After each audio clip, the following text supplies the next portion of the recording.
Առաջիկայում մեզ մեծ իրադարձություններ են սպասվում։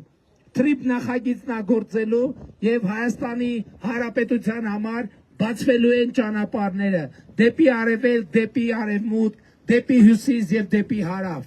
Եվ ես ձեզ մի բան եմ ուզում ասել։ Հայաստանում ասում են ինչ է փոխվել, կպատկերացնեք, որ Հայաստանի աշխարհագրական դիրքն է փոխվել, ժողովուրդ ջան, որովհետև նախկինում մեզ անդադ մենք ելնում ենք այն կանխավարկածից, որ Հայաստանի աշխարհագրական դիրքը վատն է, ահա որ վատ աշխարհագրական դիրք կա։ Այսօր մենք նույն տեղում ենք, բայց Եվրամիության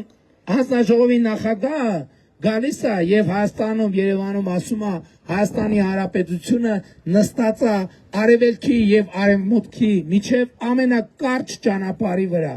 Այս նախադասությունը տնտեսական շրջադարձային նշանակություն ունի Հայաստանի համար եւ ես ուզում եմ ձեզ շնորհավորել այդ թվում Հայաստանի աշխարհագրական դիրքի փոփոխության առումով, որովհետեւ մեր աշխարհագրական դիրքը այլևս ոչ թե հուսահատ է, մեր աշխարհագրական դիրքը այլևս ամենալավ աշխարհագրական դիրքն է։ Մենք վերջին տարիներին աշխարհի ծայրամասից տեղափոխվել եւ դարձել ենք աշխարհի կենտրոն եւ հիմա դուք ապրում եք աշխարհի կենտրոնում, ինչի առիթով ես ձեզ բոլորիդ շնորհավորում եմ։